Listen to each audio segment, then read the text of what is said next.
To end this conference, we're going to go to one of the biggest problems that all of us have, and maybe it's why you've been a little goofy. I know it's why I was really goofy for a very long time. It's called dope. But it's not the notorious dopes of alcohol, common dope, or heroin or cocaine. It's a more addictive substance than heroin, cocaine, and alcohol. And it's called sugar. Now, every word I say I want you to get, because I don't say anything lightly ever. I say things casually because I want to have it get into your heart and soul. But when I say it's more addictive than heroin, cocaine, and alcohol, that's a fact. That's a scientific fact. You're going to hear me talk about studies that were done recently at Princeton University where they put animals inside of a cage and literally gave them a choice to either drink cocaine or to drink sugar. And guess what they drank? And when they look at the brains of humans with MRIs, they actually see a mechanism in the brain that actually creates dopamine activity, and serotonin uptake becomes much brighter and much more active when we take sugar than even other notorious substances. Now, this is something that was not widely ever consumed a century or 2 centuries ago. It was only the very elite, the aristocracy, that had processed sugar.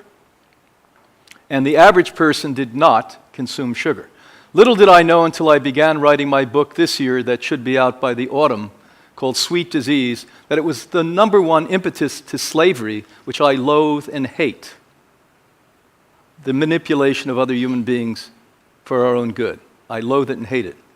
Little did I know when I was addicted to sugar that I was actually supporting the history of slavery. Did you know that? So when we captured the poor ancestry from Africa, because we all come from Africa, there's not a serious anthropologist on the planet Earth who doesn't know that. We know exactly where we come from in Africa, and it's actually a little valley in Ethiopia where people aren't brown, they're black. When you hear the word black, they are black. It's so beautiful black. They shine in the sun blue. That's where we came from. And they went and plucked our ancestors, our very blood, and put them on slave ships and brought them all over the world, including here to my country, the United States, which I'm proud to be a citizen of. And literally figured out it was more expensive to feed the slaves than to just work them until they die and then get new ones. And it was because of the sugar trade that happened. And before you know it, we started to put people into factories and move them into cities away from farms where they were for hundreds and hundreds of years, and before that, nomads, and realized that the earth was abundant and anywhere we walked, we had what we needed. And when we put people in these cities in cubicles, they unfortunately had no way to eat out of their organic farms or organic gardens anymore. So we had to process things, and we didn't have refrigeration. So the 2 things they know would preserve things are salt and sugar. Did you ever think about that? On meat, which nobody should have ever consumed in the history of humanity. And by the way, if you consume meat in your country around the world, you're a minority, because 6 out of 10 people on the planet Earth today primarily eat a plant-based diet. So you white folks, yes, you are a minority too. So they put salt on that meat because they realized the bugs wouldn't eat the meat because they didn't like the salt. When I was a little boy, everyone had gardens. They used to can the fruits and even vegetables with sugar. Why? Because the bugs wouldn't eat it. The bacteria wouldn't eat it at that point. So that's where we got our taste for this. So it was the maladjustment move from the land to the city that gave us the taste of sugars and salts. It was then the industries that realized that they could profit from you, that also realized you could become addicted to fats. And so the 70s was a boom of fats, where we took away a whole lot of the other stuff, and we took away the fats. And once you tell somebody they can't do something, what do they want to do? Once I was told I can't kiss a girl, what did I want to do? The same thing with the fat. So in the 70s, they told all of you don't eat fat, and every time somebody wasn't looking, what were you doing? Eating fat. So the fat got into this picture too. But the one consistent thing is sugar. I remember years ago I had a friend, and in my generation we weren't big alcohol consumers. We thought that was what our parents did, so it was sort of taboo and not a good thing. But boy, did we like to smoke grass. How many of you out there listening did that? President Clinton didn't inhale, but I certainly did. For 10 solid years. It never stopped. And what did that do? I wanted more what? Sugar. But what happens is when you look at these types of things, the misinformation that you're given is just overwhelming. I remember when we were in Boston, they used to pit me once in a while because I was young, naive, and didn't know much. Every time they wanted to put us on the NBC local channel or one of the news channels, they occasionally would get Dr. Steer from Harvard, who was in the pocket of the big sugar industry, to argue with me. And in those days, by the way, we were telling everyone to eat lots of fruit because fruit is natural, it's a great thing, don't eat it. So I wasn't even that effective, and I didn't know very much. And I wasn't really, I was a young boy, frankly. And so this guy would come on, and I would listen to him, and I knew he was wrong, but I didn't know how to articulate against him. But he was pretty much saying there's no problem with sugar.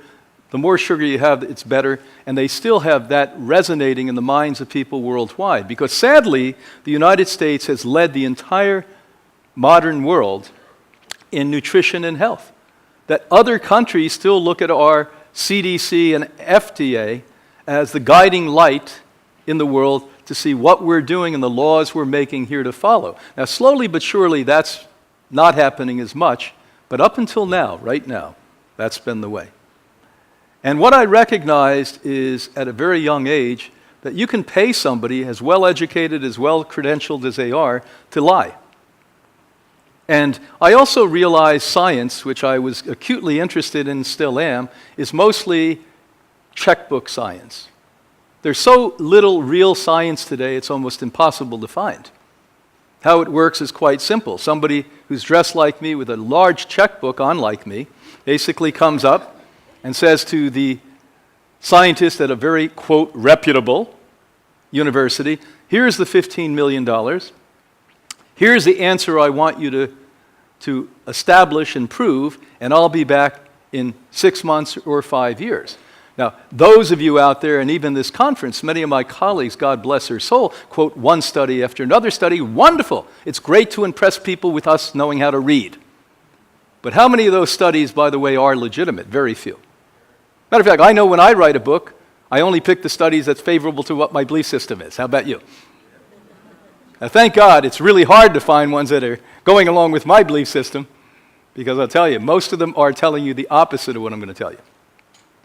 And so today we're going to take a voyage into the modern science that I cherry-picked, that I know hasn't been paid off, because, by the way, it's so contrary to those universities and those research scientists being favored that many of them may lose their job from telling the truth. Many of them may be cut off for future research.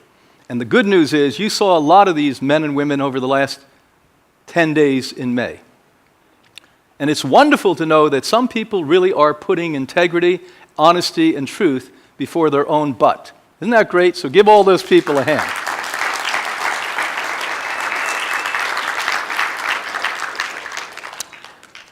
Now, being a person born in November, I've always loved the lips of women. How many of you men here like the lips of women? Yeah. Stephen couldn't wait to get his hand up. He had 2 hands up. So I start with that, the kiss of death. And that's a double-edged sword, by the way. Am I talking about the sugar or the kiss of the lip? It depends upon the woman, you're right.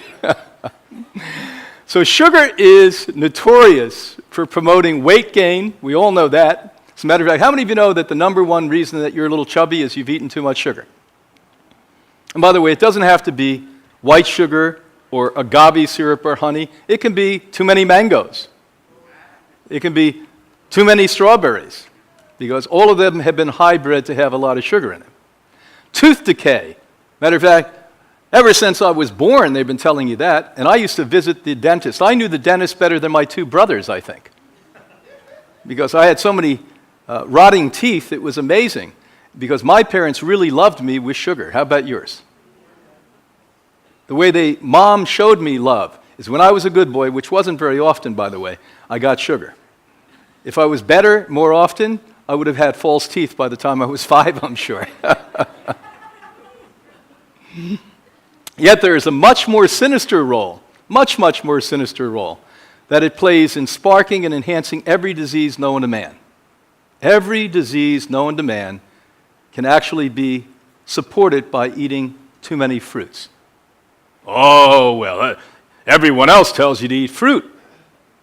Well, maybe after this conversation you won't think the same thing. University of California, San Francisco states, sugar in the amount consumed today pose a health risk, contributing to a minimum of 35 million deaths a year. There's a campaign now, globally, to actually put a warning, as we do on cigarettes, on the side of any added sugars in any processed food. Now, shouldn't that be? If you were a citizen who believed in equality and democracy, wouldn't you think if 35 million people conservatively or die, there may be 70 million? These things can be proven. Don't you think it should be mandated? Let's put it on, of course. And by the way, you'd be stunned because at most health foods that you'd be eating, there'd be a big sign on the side of that too. Potential death from eating raw treats with agave syrup. Oh!